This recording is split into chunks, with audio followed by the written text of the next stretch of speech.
Hello, I'm Scott Gentry from Brave New Coin, and I'm here with Norbert from Tokyo FinTech. How are you, Norbert? Very well today, thank you, Scott. How are you? Good, good. Haven't seen you since back in the Heisei era. Indeed, it's been like before Golden Week. We had a long break. Well, it's a whole new era. Good, a whole new era. Good to be back. So today we are with Thomas Glucksmann from Diginex, and he is the head of Data Management Solutions.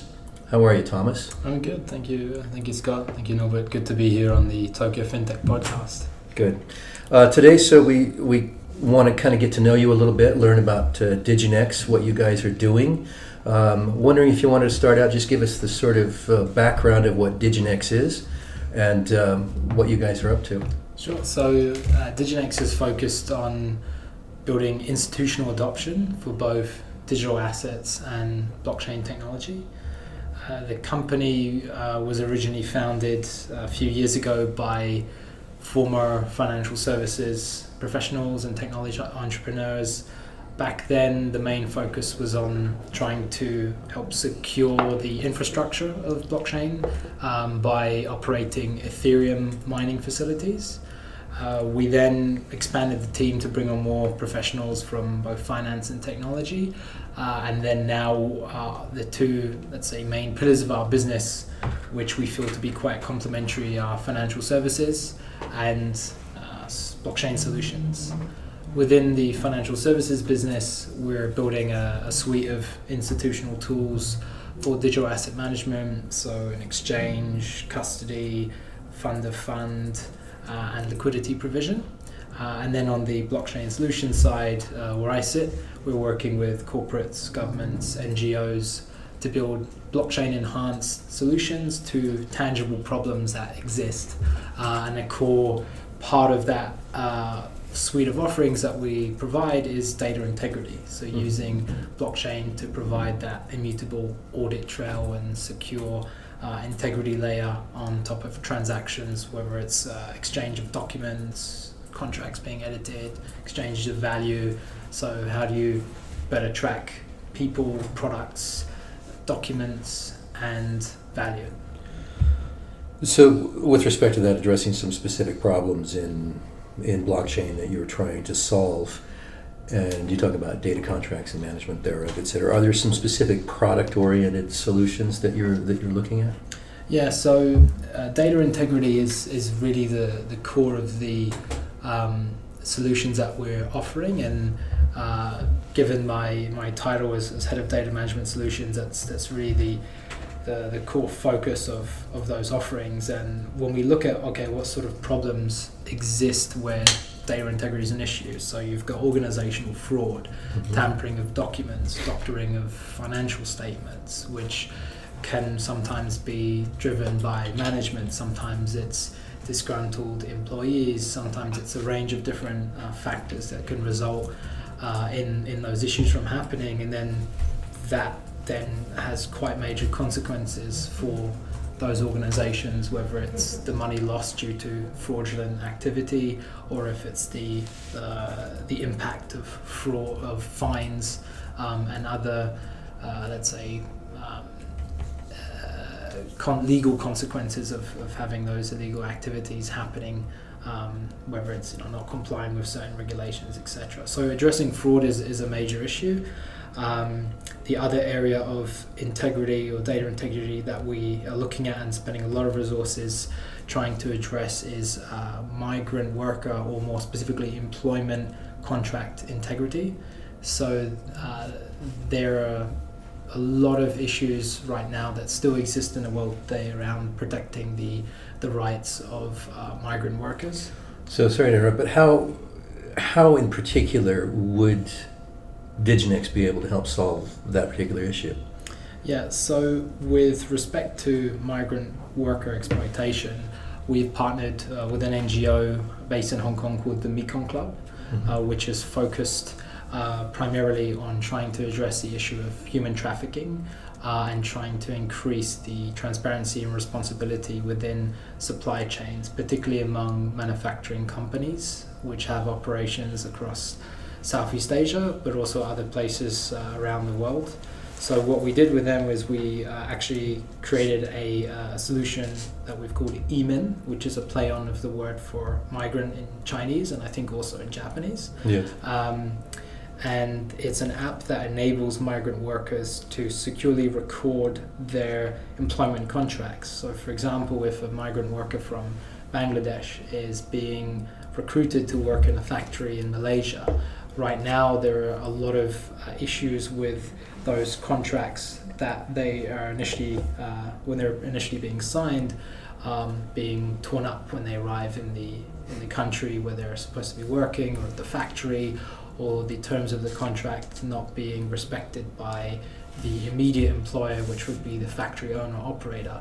So then the company, the global manufacturing brand name, which is actually outsourcing the manufacturing to these companies, has very little visibility of what's going on, and you've seen many cases of certain labor abuses throughout those manufacturing supply chains. Some very famous examples have appeared, going back 20, 30 years, and so companies know that not only is there a reputational fallout of them having irresponsible supply chains or cases of worker exploitation, but also it's just better business practice to make sure that your workers are having their rights protected. So what we've done with regards to adding a layer of data integrity using blockchain is we create that immutable record of those different touch points or activities. So the point of the contract being created, the contract being signed, the contract being exchanged,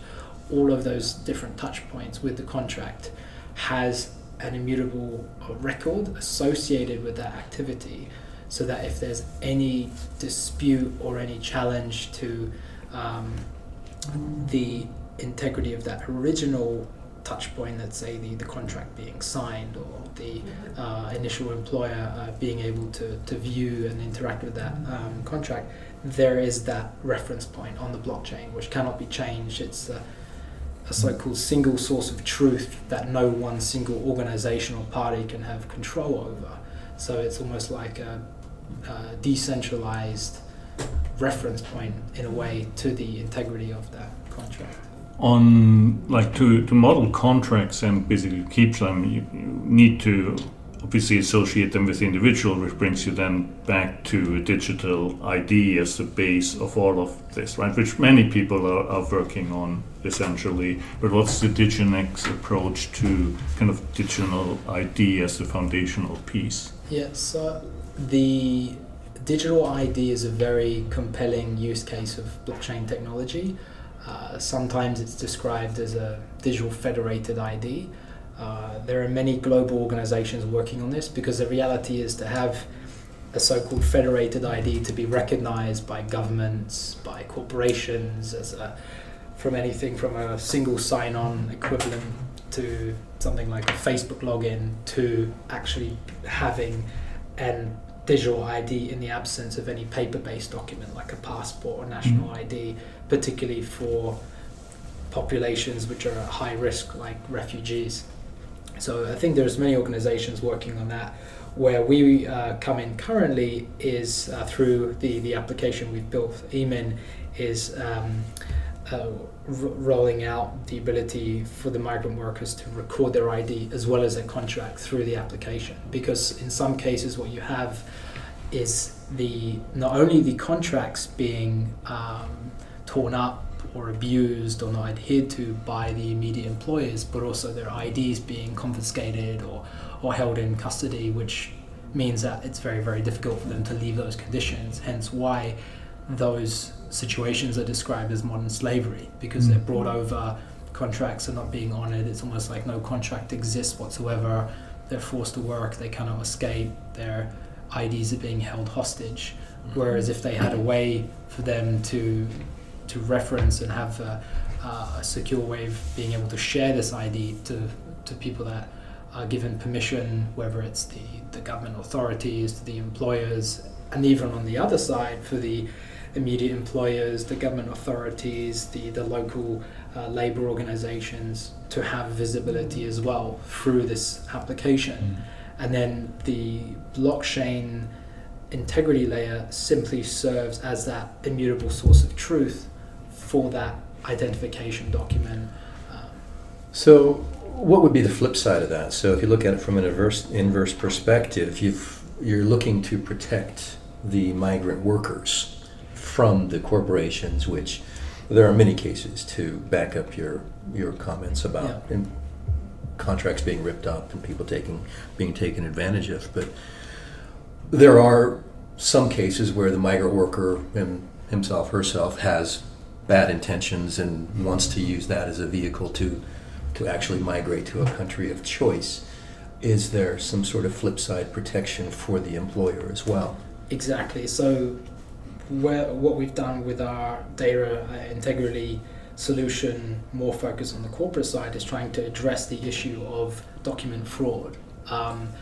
Most of the applications we're seeing for this now with our current clients is on the KYC side. So when you're onboarding a client, if they are submitting a fake ID or fake proof of residence documents as part of your onboarding process, there is, again, that immutable record of that exchange of information, that exchange of documents, that if it turns out that is a fraudulent document at a later stage, there is no disputing that that fraudulent document was submitted.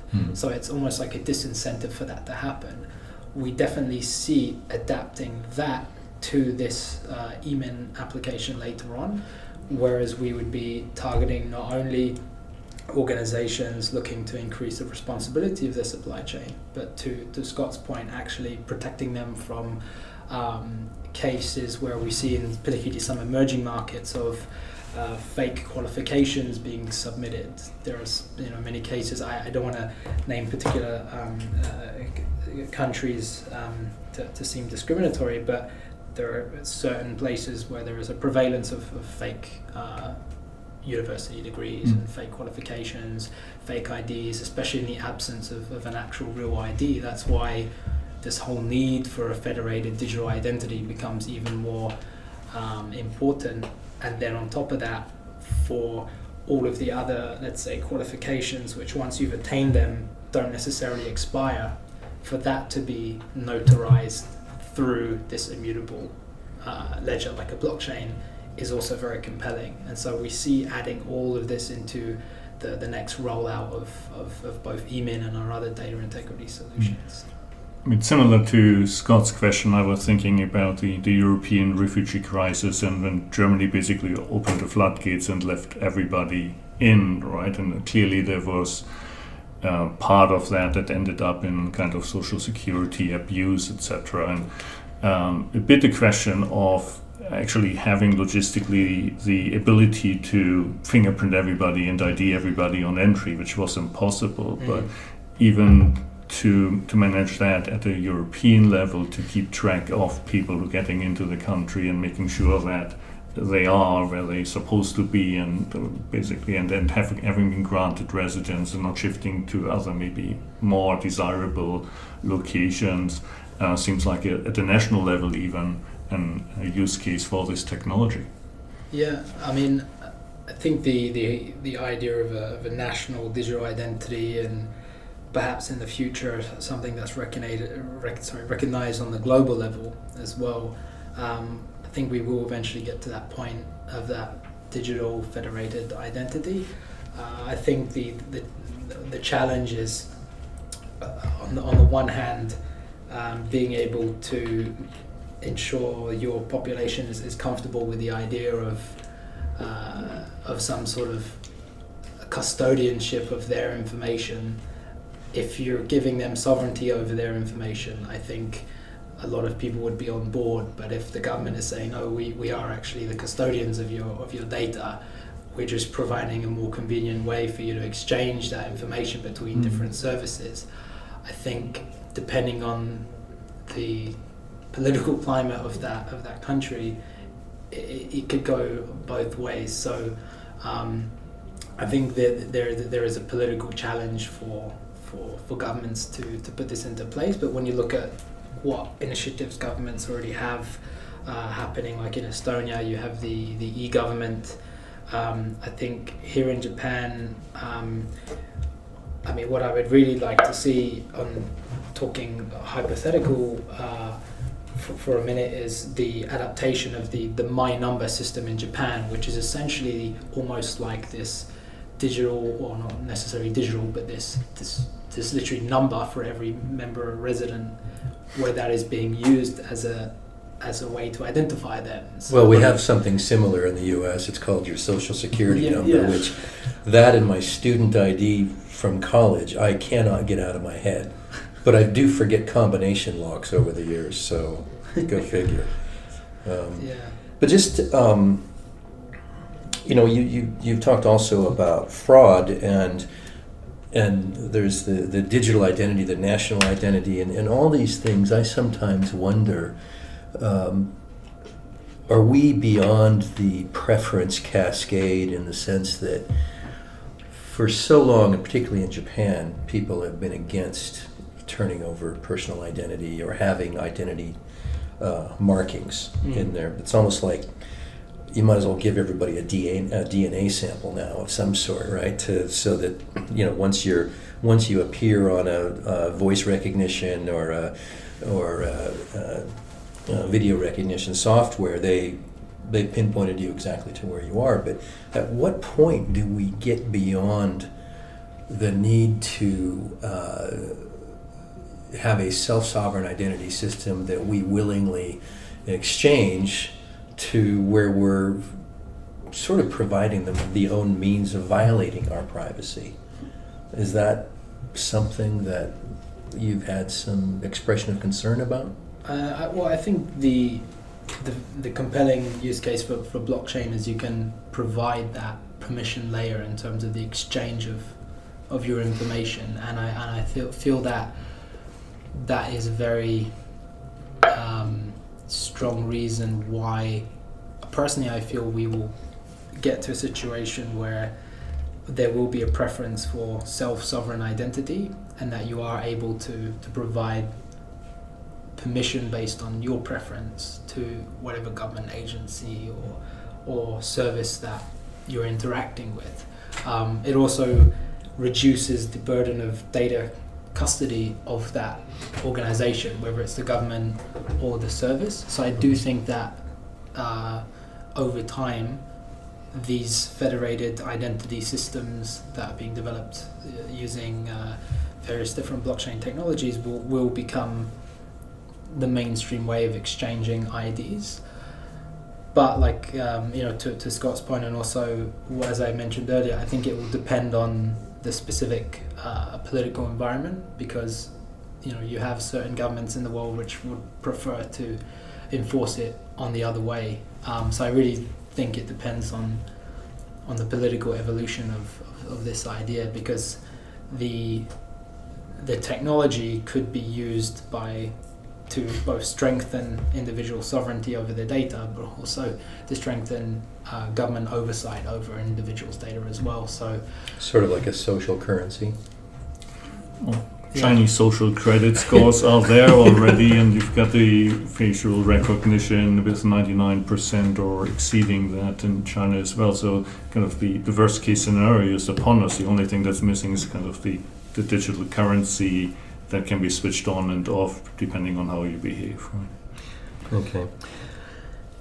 So I wanted to ask a question sort of about fraud. You've mentioned on the fraud side, and I'm thinking we're getting beyond the point where somebody can fake identities, but it would be interesting to see if somebody's eventually going to game the system, and in so doing provide a challenge to cancel out that sort of problem as a potential issue that would change the whole system.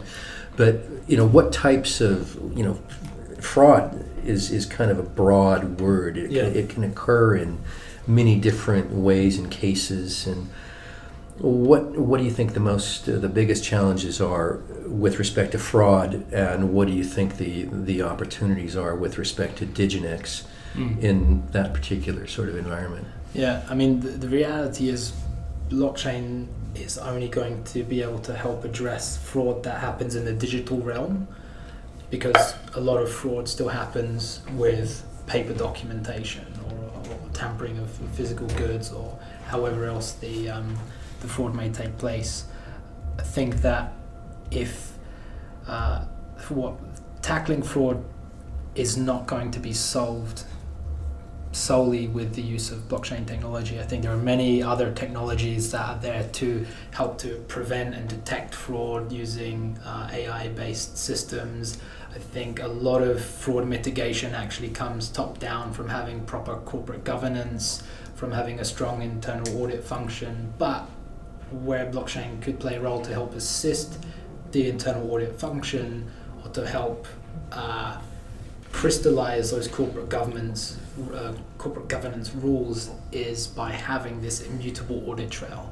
And I think if internal actors, employees in your organization, management, which and actually in many cases of fraud tend to be the ones actually committing or instigating these fraudulent activities from happening, whether it's illegal payments being siphoned off to personal accounts, or tampering with the accounting to show an under or overperformance of the company's finances.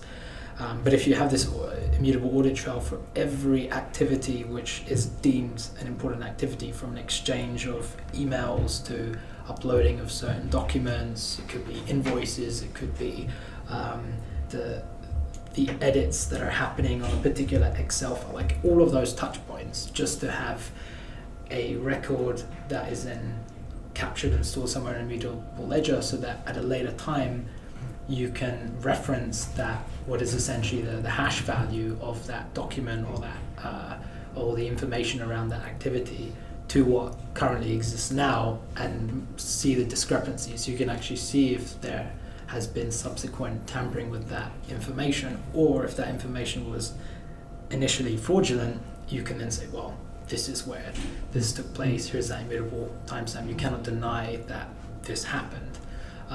So it just adds some additional points, I guess, of evidence. In a way, I often describe it almost like an insurance type of a product, where it's after the fact, after the event has happened, when you're looking back later on to prove that this fraudulent activity took place, you have that immutable audit trail of the fraudulent activity. So that's why I think if the members of an organization know that they are almost being watched in a way, it's a disincentive. This is going to totally remove the industry in college campuses across the United States, where people make fake driver's licenses so that they can get into bars below 21. You would not have done this. I had an awesome one, I'm telling you. Yeah, but it was the same background, and everybody just stood under it. So anyway, these things are going to change. So.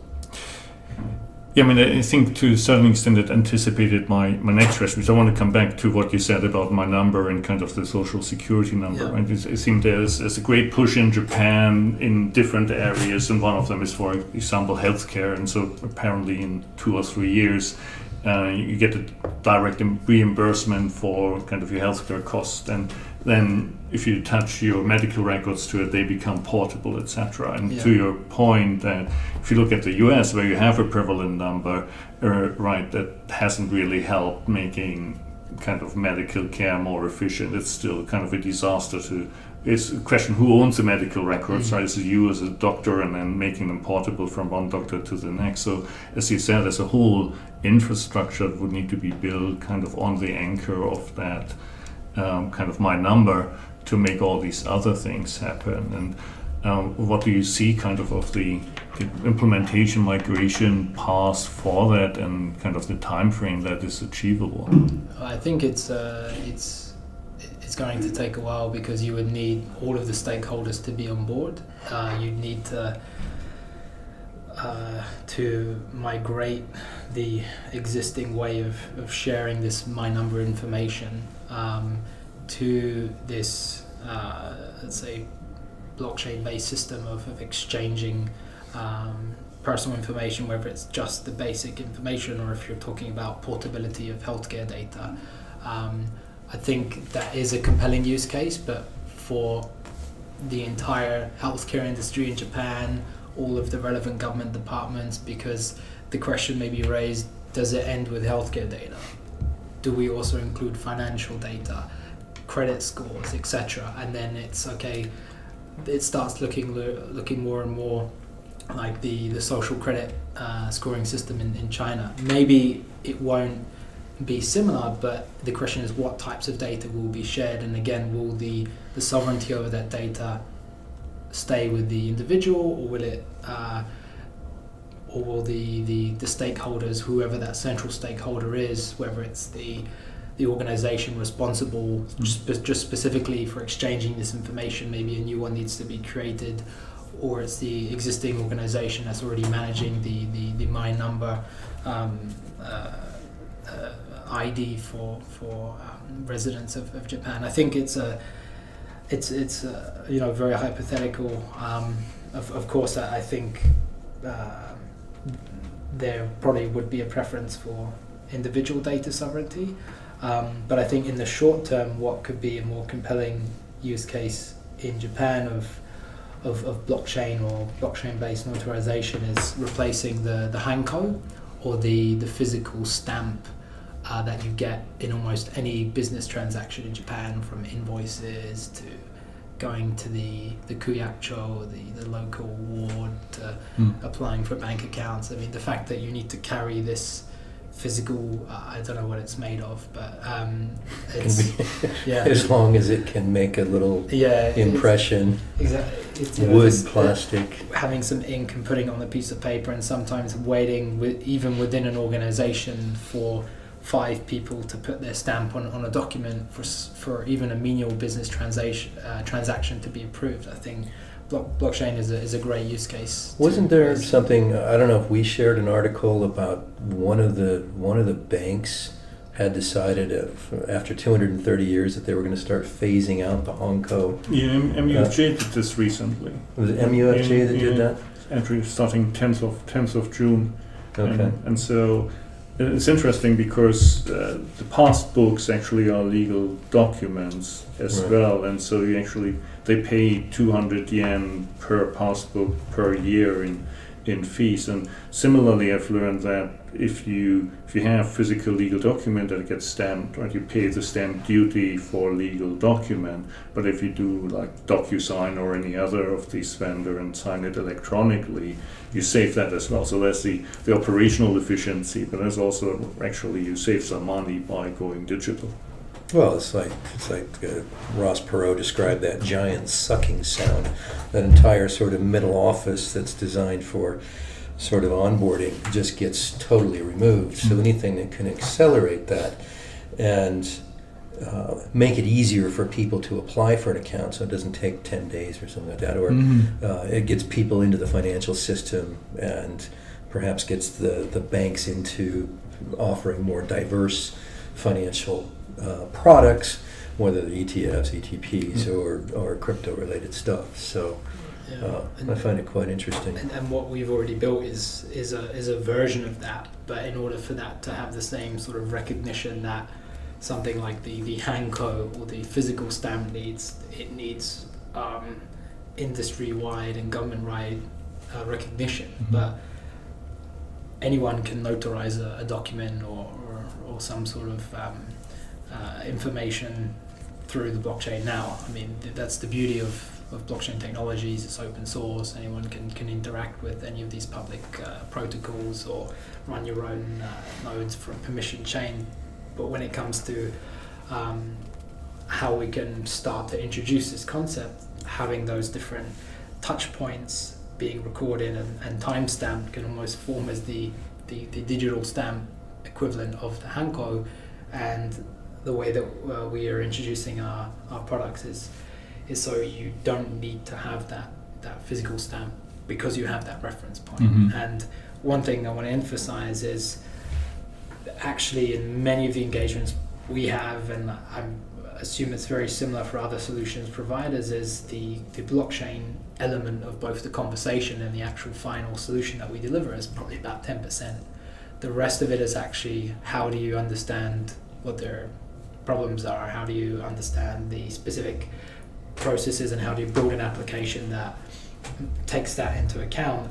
And in many cases it's not even about, okay, the main point of this is to add blockchain to this process. It's actually, okay, we're looking at improving overall efficiency, sometimes just through a very basic digital transformation process, and then the blockchain integrity layer strengthens that. And I think that's what's interesting about our experience, and also I think what many other solution providers are seeing. Whereas what I've observed elsewhere in the market is you have companies that build these amazing technology offerings with very over-engineered solutions using smart contracts and new types of protocols and chains, but they're not, in my opinion, really answering the question of what problems is this technology solving, and how can an organization use it. I think sometimes they have ideas of, okay, this is how this could be used, but they tell more than they actually listen to company problems. Because if you go to a company and say, oh, we have this great smart contract, you can do this and do that with documents, it's like, well, that's great, but what's my ROI, what's the value add, how does it solve a problem I'm having now? That's like, it's a good use of the technology, but does it actually solve my problem today? But if when we go in, or when companies similar to us go in and say, okay, well, you've had an issue with fraud, or is fraud an issue for your organization, or are you having challenges with the responsibility in your supply chain? And if the question is yes, and it's okay, have you thought about this and this and this? How are you managing data currently? And asking those sort of questions. I think that's where it's really important for the next step for blockchain. I think this whole conversation is around tangible use cases, and I really think that tangible use cases stems from addressing specific problems, because the last 2 years there's been great companies building fantastic tech, but I think one reason why you've seen a lot of media commentators and people taking quite a negative view of, okay, blockchain hasn't been widely adapted, or it's only gaining traction, companies are only doing proof of concepts. I think the reason why you've seen a lot of that more negative talk about this technology is because many of the companies, let's say, going out to market weren't thinking about addressing specific problems, adding value to organizations. Where I think now this is where you're seeing major companies starting to implement the technology. It's okay, I'm solving a problem, whether it's the efficiency of interbank payments with the mega banks here in Japan, or there is been a lot of talk in the last couple of days around the utility settlement coin. That's addressing a specific problem in the banking industry, and I think that's a great initiative. And I think we're going to see more of that kind of adoption versus we can do this really cool thing with smart contracts, but no government has really put something specific around how do you recognize a smart contract. So what do you think the challenges are? You mentioned over-engineering, and of course we all know that the industry over the past year or 2 years has opened itself up to criticism on various levels, and we've seen some solutions where they design a rocket ship so that you can go down to the store and get a cup of coffee, right? Exactly. Likewise, we've seen somebody designing a cup of coffee that they plan to take to the moon, and it's just these two solutions are not going to work. Yeah. Are you allowed to kind of talk about how Diginex approaches a problem, and elaborating on what you were just talking about? Are you focused really trying to nail down the simplicity available in the situation? Are you equipped to handle some of the most sophisticated problems in a simple way, or if sophistication requires a sophisticated solution? How do you guys approach this internally? Yeah, no, it's a great question. What we always start off with is finding out, okay, what are the problems that the company has, what specific challenges are you trying to solve? It could be issues with fraud, it could be the inefficiency of exchanging KYC information, it could be trying to prevent issues in their supply chain from a responsible labor perspective. We also have a way of solving inefficiencies in treasury management systems. And what we do is we ask about the problems, we find out what are those problems, what departments does it affect, who are the end users, what have been the costs of those issues, and then understand the full picture before we then go back and say, okay, where does blockchain play a role? Is there a need for multiple stakeholders to be able to view this information? Because if it's just internally within an organization or department, you don't really need the blockchain. Actually, you don't need a blockchain. That's a fact. Whereas if you have multiple stakeholders across industries or different organizations, but within the same, let's say, supply chain, for example, who may not be comfortable with the idea of having data being exchanged through a public or decentralized network, in which case there is a need for having maybe a permission-based protocol. So we make all those different decisions about the most suitable protocol and also what process and problem, and then we will build an interface around that, because blockchain is a very abstract concept. You know, unless you have a dashboard, a mobile app, or a way to interact, to upload documents, to send information, that's what the users are going to be using. And then we have a way of showing, okay, this is where that information is recorded on the blockchain network. But otherwise, it's a very abstract concept for organizations to think about. That's why I mentioned before. Really, what we do 90% is understanding the business, providing some recommendations on changing certain processes or adding some more efficient ways of exchanging information, and then saying, okay, this is where the blockchain integrity layer plays a role, and then building a full application around that, and then going for delivery, and then seeing how we can add more features over time. So that's been our approach, and it's been very successful so far. And many of the companies and organizations we've spoken with find it quite refreshing that we go in and we ask questions versus say, this is what we can do. And I think that's been a very good approach. With regards to sophisticated problems and sophisticated solutions, we always try to tackle the lowest hanging fruit first, as a proof of concept in a sense of being able to convince the organization that there is value there, and then later on tackling the bigger problems, whether it's on a larger scale. So in the context of our eMIN solution, you know, we start off with one factory, we show them that it works, we get feedback, and then we scale up to several, and then eventually it's all of the factories run by that or under the network of a brand organization in a country or across Southeast Asia or globally. So this is our approach. With regards to sophistication of data, it could be starting off, okay, we just want to exchange KYC documents. Okay, next step, we want to actually have each of the touch points on contracts being signed or edited or whatever being recorded as part of that immutable audit trail. So it really depends, but that's the approach we've taken. And from a technology side or from a blockchain side, what we're doing is not very sophisticated in terms of the actual technology. We're just recording touch points to an immutable ledger. We're not creating a new cryptocurrency, we're not doing something with a smart contract to aggregate information from an oracle and then automating a process. I think that will come later on, but I think most organizations right now don't have the appetite to experiment with that. But where we're actually seeing success and traction is with quote unquote classic use case of blockchain, an immutable ledger.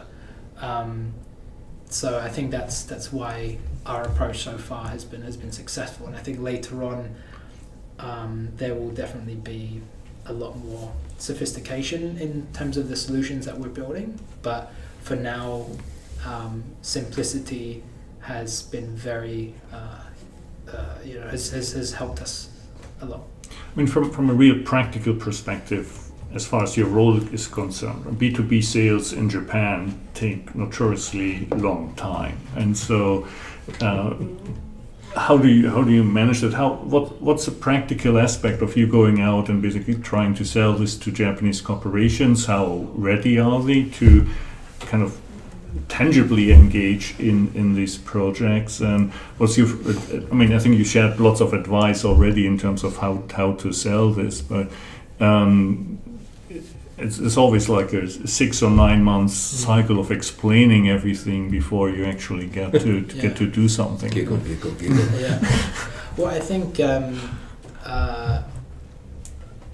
what's been interesting about our experience so far is we've been able to have access to younger technology companies who have strength in either B2C technology services or in another aspect of emerging technologies such as IoT.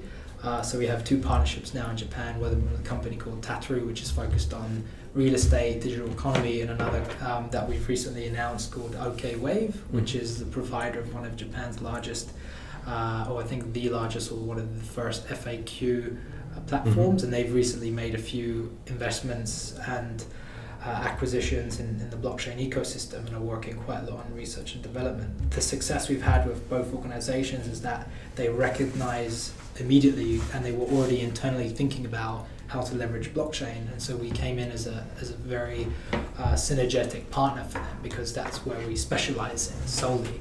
And even with some language and cultural differences between the different organizations, we've found a very positive way of working together and looking at the mutual strengths and seeing how we go from there. Whereas being very realistic, we have talked to some very large Japanese companies, and I think there is interest, but we also need to be pragmatic ourselves, and there's long sales cycle, and we're also not a brand name Japanese enterprise technology provider. So who knows, in the future we may have some partnerships with those companies if they're able to bring us to the table with larger firms. But I definitely think where we've seen the most success so far is targeting the younger technology companies, where we can mutually complement each other. So I think we'd like to continue along that road, and I think later on, once we have more traction and more examples of those sort of relationships, I think the conversations with the larger companies will be easier. I definitely agree there's a lot of education that needs to be done. I think right now what I observe in Japan is a lot of the emphasis on the education as far as blockchain is concerned is what is it, how does it work, and from the provider's perspective this is what our technology can do. Whereas I think what's needed is what problems is this solving, and how does it benefit A, your organization, B, in the context of government, your department, or and C, even on a national level, how could this benefit companies in Japan, how can this benefit Japan as a whole, as far as a new technology domain to become competitive in. I mean, what you described actually sounds pretty positive, because it feels to me then that the startup ecosystem in Japan actually works, right? Innovation happens in the small companies that are adopting these new technologies, and eventually it will trickle upwards. Is that kind of what you see? I would hope so. I think, and we've been very fortunate at those companies where we've formed those strategic relationships, and that we continue to have dialogues with. They're young, but ththey're also well capitalized, and they've recently gone public, or they've been public for a few years. So they're not a 5-person team. They're a several 100-person company. And Diginex now, we're 120 people worldwide, so we're also not a small startup either, even though we are also an equally young company. So I think that's also why we share a lot of traits with those partners in Japan. Even for myself, even though I'm based here in Tokyo, I also deal with stakeholders and potential clients and partners globally, and it's been interesting to observe different attitudes in different markets and different ways that this technology is gaining adoption in different ecosystems. So for example, what I find very interesting about Japan is you've got this mandate, which maybe is not an explicit mandate, but there is a political will to leverage blockchain technology here in Japan. You see that from the regulator side, you see that from the politicians. I think it's a recognition that this technology, if leveraged properly by companies here in Japan, could position them competitively on a global scale. I think you've also got the mega corporations, the incumbent players, particularly the banks, also doing quite a lot with this technology, which I think when you compare to mega banks in other parts of the world is not happening as much, with the exception of maybe the US and a couple of European countries. Then you've got, like I said, the young technology firms, which are also experimenting a lot. You have large names as well with their own tokens and loyalty programs or setting up exchanges.